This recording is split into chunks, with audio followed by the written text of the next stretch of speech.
अस्सलाम वालेकुम। असां अॼु हिते तमामु हिकिड़े ग़ैर मामूली शख़्स साईं एम एच पवार साहब जे हवाले सां गॾु थिया आहियूं, संदसि 100 साला जनम ॾींहं जे हवाले सां। ऐं मूंखे यादि आहे त घणी पुराणी ॻाल्हि कोन्हे, 2018 या 19 में असां सनी साहब ऐं डॉक्टर फतेह मरी साहब जे ऑफिस में कराची में हिन इदारे जे हवाले सां गॾु थिया हुआसीं। ऐं उहो जेको तसवर या ख़्वाब सनी साहब ॾिठो या जेको बूटो लॻाई अॼु हिन इदारे जी शिकिल में असां वटि मौजूदु आहे।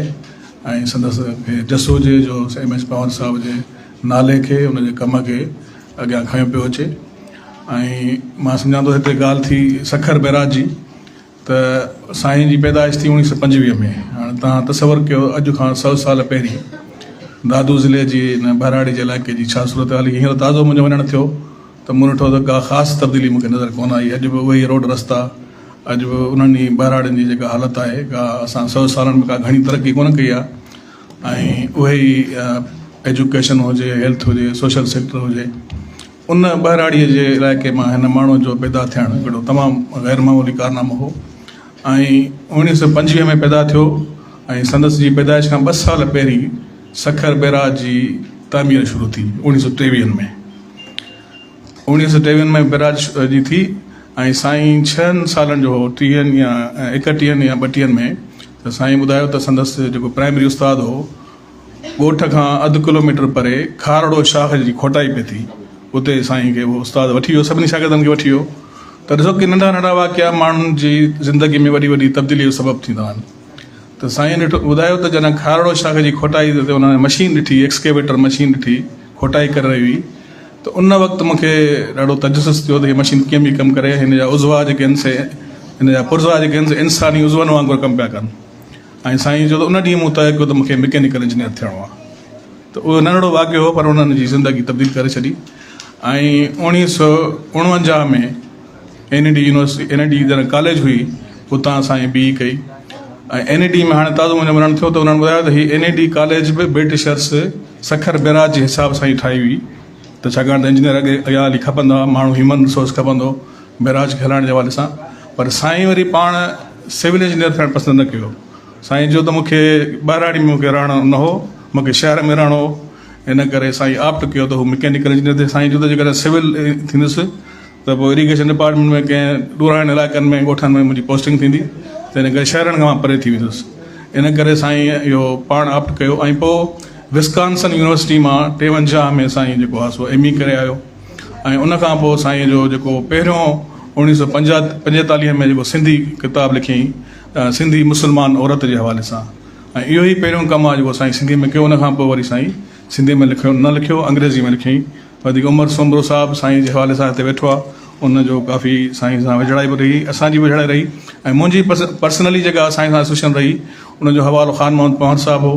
ऐं इहो अजीब इतफ़ाक़ आहे त हीउ जेको इदारो क़ाइमु आहे, इन जे साम्हूं वारो रोड वरी ख़ान मोहम्मद पवार जे नाले ते आहे। त अॼु बि हीअ ॿई माना पाड़ेसिरी आहिनि, एम एच पवार इंस्टीट्यूट बि हिते आहे ऐं ख़ान मोहम्मद पवार रोड बि हिते आहे। त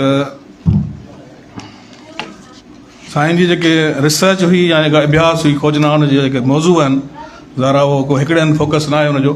सिंधी जी तारीख़ हुजे, सिंधी ॿोली हुजे, जाग्राफी हुजे, क़दीम आसार हुजनि, तालीम हुजे, समाज हुजे, ज़राअत हुजे, बाग़बानी हुजे, माहौलियात हुजे, आबपाशी हुजे, जबल हुजनि, दरिया हुजनि, समुंड हुजनि, त इहे सभई साईं जे तहक़ीक़ जा शुबा रहिया आहिनि। त इन करे साईं खे असां आर्कियोलॉजिस्ट बि चई सघूं था, साईं खे एंथ्रोपोलॉजिस्ट बि चई सघूं था, इरीगेशन एक्सपर्ट बि चई सघूं था। ऐं जीअं मूं चयो त 1945 में जेको शागिर्दी जे ज़माने में साईं जेको पहिरियों किताबु लिखियो सिंधी मुस्लिम औरत, उहो उन खां पोइ वरी साईं जेको आहे सो अंग्रेज़ी में वापसी, जॾहिं अमेरिका में वापसि आयो त पोइ अंग्रेज़ी में लिखणु शुरू कई। ऐं कुझु चंद किताब जेके साईं जा ख़ासि तौर ते जेके, जीअं मूं चयो त साईं जो इन्वायरमेंट ते, क्लाइमेट चेंज ते, जॾहिं असांखे क्लाइमेट चेंज जी सी जी ख़बर कोन हुई, तॾहिं साईं असांखे 50 साल अॻु में असांखे ख़बरदार कयो, असांखे ॼाण ॾिनी इन्वायरमेंट जी, क्लाइमेट चेंज जी।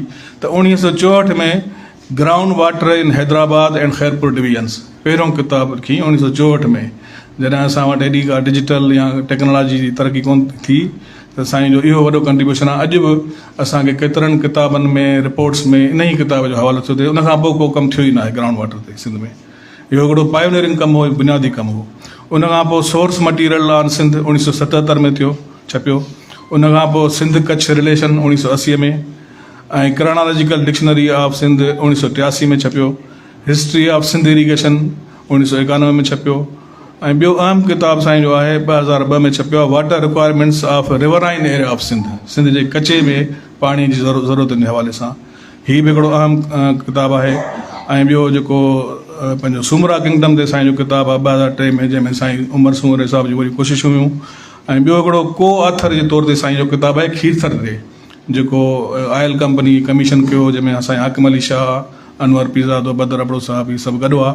ऐं उन्हनि खे साईं चयो त तव्हां पंहिंजो भली फील्ड में वञो, साइट वञो, मां न वेंदुसि छाकाणि त मुंहिंजूं इहे सभु शयूं ॾिठल आहिनि, तव्हां भली फिज़िकली वञो।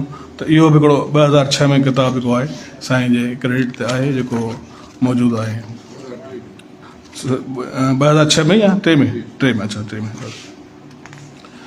त जेका मैकेनिकल इंजीनियर जी शुरूआति जेका साईं कई, जीअं मूं तव्हांखे ॿुधायो हुनजो पस मंज़र, त जेको हुनजे ॻोठ खां शुरूआति थी, ऐं उनखां पोइ जेको कंट्रीब्यूशन आहे एज़ अ मैकेनिकल ऐं इलेक्ट्रिक इंजीनियरिंग में साईं जेका बी कई ऐं उन खां ME कई, ऐं जेको खातो शुरू कई साईं ज़राअत खातो, उन में उन वक़्तु 13 बिल्डोज़र्स हुआ जेके साईं वधाए 600 ताईं पहुचाया।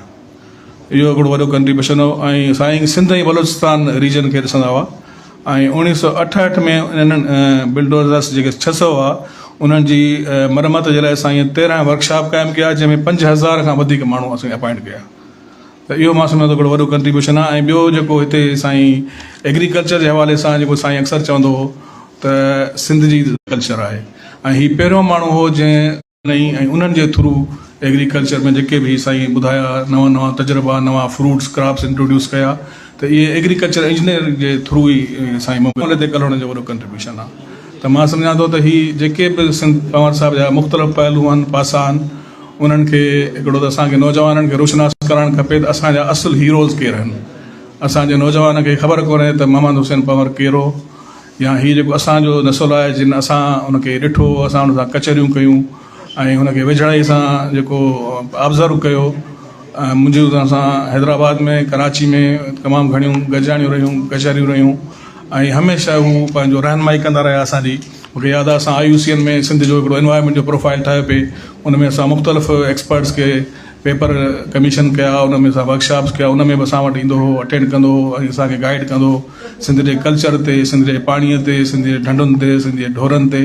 त हीअ हिकिड़ी घणी रखी शख़्सियत हो, ऐं हीअ लार्जर देन लाइफ माण्हू हो।